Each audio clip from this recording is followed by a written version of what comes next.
guys, it's Christine Karlovic, and we're back today talking about the 350 megawatt Rosalen Solar Project that's proposed in Rose and Galen, Wayne County, New York. We have with us today Maz Trieste of Trieste Associates. She's out of Saratoga Springs, New York, and has been working with development companies like EDF for over 20 years to bring communities and developers together. Maz, thanks so much for joining us today. Oh, thanks for having me, Christine. Pleasure to be here.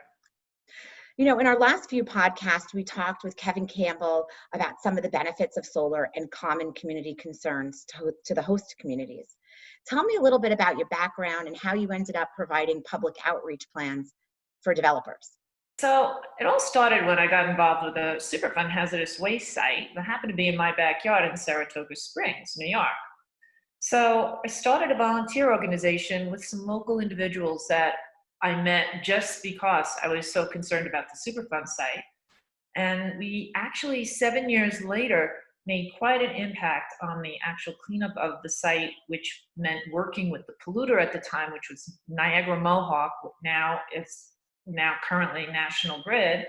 We obtained the $50,000 grant from EPA that was offered for technical assistance for communities, which was super helpful for us because we didn't understand the technical data coming from this site.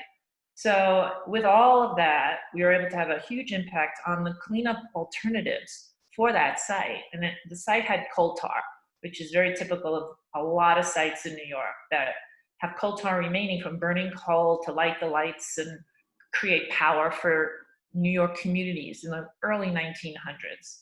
So as a result of that, I got to testify on 3 occasions to Congress during Superfund reauthorization.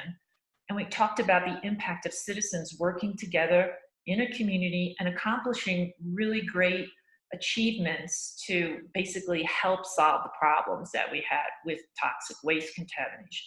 So for this, it showed me firsthand the great importance of building public outreach and community joining together to solve a problem.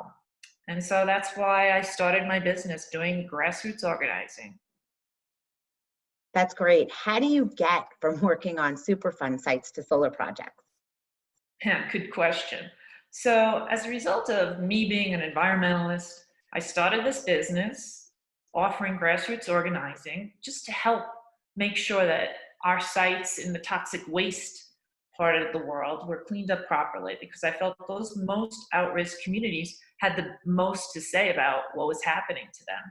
So I worked on the Hudson River PCB cleanup decision, which was very expansive. Hudson River cleanup involved PCBs that spanned over 200 miles. It's one of the largest Superfund sites in the nation. And so during that time, I witnessed the power of the communities that were most impacted by the PCB contamination and how they voiced their concerns and really helped with the best types of cleanup methods possible from GE, who was the responsible party for cleanup. And toward that end, toward the end of all of this, ironically, GE ended up purchasing Enron Energy, which was going bankrupt at the time, and it's big in the turbine manufacturing business. And to this day, as we know, GE is, well, maybe you don't know, but GE is a really big player in the wind industry. So I went to the first community that I've ever seen a wind project in Madison County, New York, which had a very large turbine, operating turbines that were GE turbines. And so I fell in love with this alternative that was producing power with no emissions. And I said to myself, well, this is a big solution to the pollution we've been causing using typical fossil fuels such as coal to power our electric grid. So, you know, it's just amazing. We don't really think about what these contaminants end up doing to our air and our waterways, and they remain in our soils, like coal tar has remained in all of our soils that have these manufacturing plants since the early 1900s, and they contaminate our streams and stay there unless they're cleaned up properly. So I developed a little niche for community organizing, and renewable energy was, for me, the solution. So I really got into wind power at the time because wind was really coming out strong in New York. And, you know, many, many years later, I've been working this for 20 years now, promoting renewable energy. solar power is now hitting the ground running. Solar is so much more advanced than it was early on when I started working with renewable energy. So I can honestly say it makes me really proud to work with renewable energy companies such as EDF Renewables. It's a wonderful team. We're doing a lot of work to produce early outreach plans, which I totally believe in, and so does the company. And the environmentalists, the environmental community is also very much backing this because of the benefits this type of alternative has for emission-free power that offers everyone, each and every one of us, an opportunity to produce something that's creative and you can actually have an impact on the environment in a positive way. And you can look your children and your grandchildren in the eyes and say, hey, we work to help this happen in New York. I love solution to pollution. That's great. That should be your tagline. So how is it that you actually promote community involvement in solar projects and ones that are, large scale, such as the Rosalen Solar Project being developed in the towns of Rose and Galen? Yes, surely.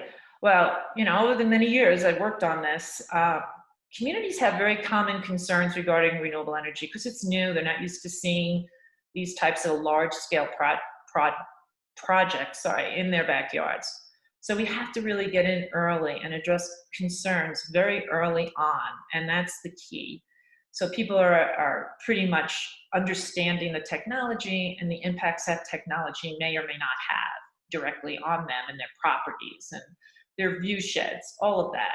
And so with large scale projects, it's also very, very important to understand the many benefits that these projects offer and how it really impacts everyone in a positive way.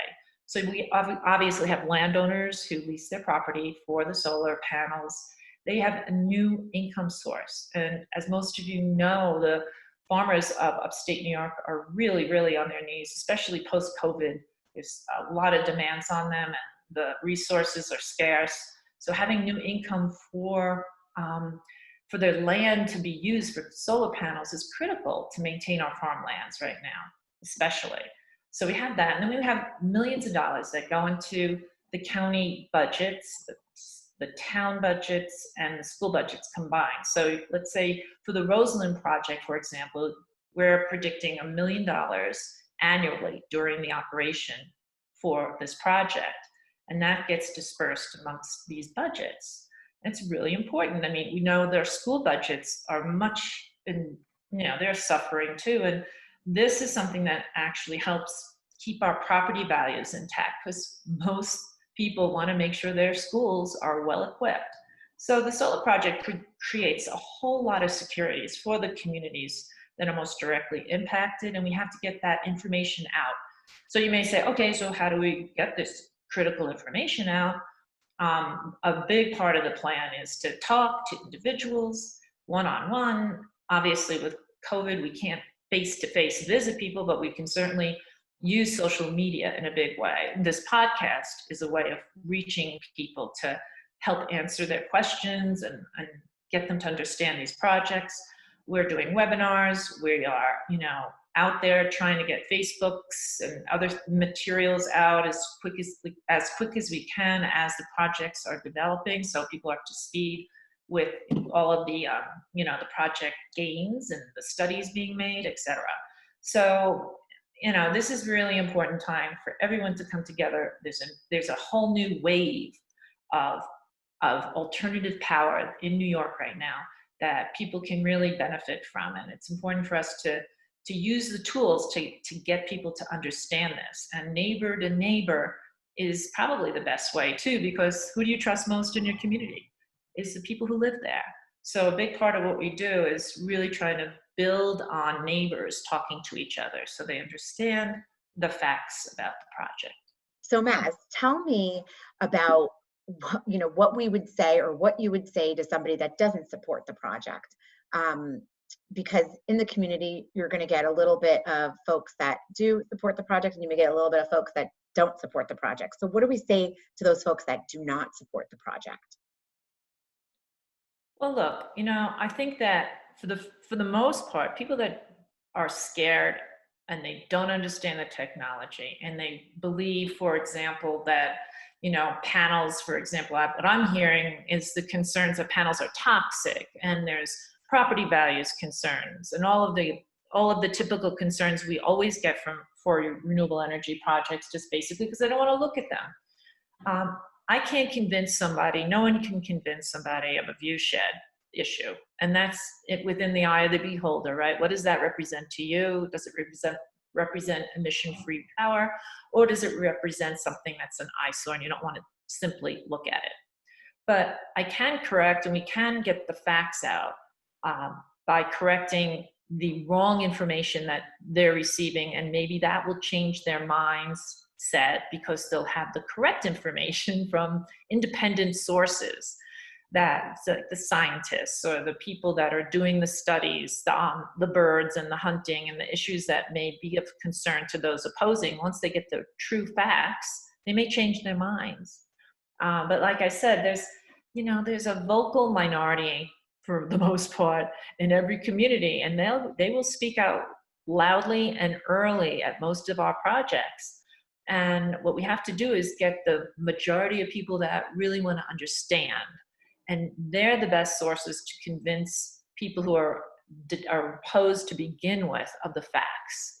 And you can change people's minds if we have the right voices presenting those facts.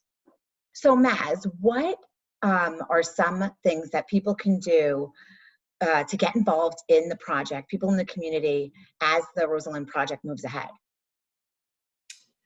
Yeah, so what I like to say to people, and this is like the most important message that really matters, is that your voice has such an impact on these projects.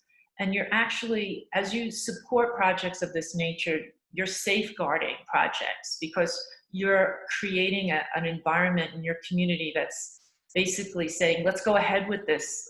Let's all partner and make sure this happens for all the right reasons. And your elected officials need to hear that.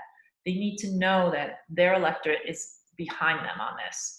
And you may think that, you know, Albany has control over all this, but not necessarily. I mean, we really want, as EDF, as a company, we really want the municipalities to have as much support as possible from their residents. So what can be done is, once you get informed and you understand what's really there for us to all benefit from, you can write letters to the editor, explain that to your neighbors through the local paper and the local media outlets. You can get to your town board meetings. Right now, I don't know, with social distancing, how that's going to come about, but we can certainly use the ways and the means of writing to your local representatives, calling them, emailing them, letting them know you support the projects and the environmental benefits that are being created for the future, how important that is for the children of your community. And there are many other benefits, such as jobs. This project in Rosalen will create up to 300 construction jobs, and we hope to hire mostly local people. There's a lot of training involved with solar. So there's many reasons for the community to showcase to their representatives why they really are in support of these projects. And it helps them build zoning codes that allow for very safe and manageable developments that everyone could live with and enjoy in the future. So letting your voice be known is the best thing you can do. We're almost out of time, but is there anything else you'd like to share with our listeners before we close out of the podcast? There's one little thing I would love to share, and that is we have in New York right now there's a network of folks out there that support solar power specifically, in particular large-scale solar. They call themselves USES, United Solar Energy Supporters. And there's a website, it's called usesnewyork.org. And you can go to that website. There's a ton of really great information there, and it's created as a separate independent entity of information for the public and for New Yorkers to get onto. Right now, USES has been creating webinars pretty much monthly post-COVID-19, and the webinars address specific subject matters regarding solar development and the technology and what's involved. And you can go on the website and see the webinars. They're live webinars, and there's Q&A at the end of them for participants to answer questions from those who registered. It's very successful as far as getting a lot of backing from individuals that are hosting projects, proposed projects. There's scientists and town representatives and labor folks and all kinds of farmers and just families and students that are getting involved in this network. So I highly advise people to go there. It's separate from the developers. It's just a resource of information. Again, it's usesnewyork.org. Wow, that's great information. That sounds like a fantastic initiative. Well, Maz, thanks for joining us today and sharing some of your insight and your expertise. My pleasure, Christine. Thank you. And listeners, stay tuned for our next podcast on June 30th. The topic is yet to be determined. If you have any questions about the Rosalen Solar Project, please email newyorksolar@edf-re.com, or you can give us a call at 833-333-7369. You can also visit the project site at www.rosalensolar.com. And that's all for today. Until the next time, we'll talk to you then.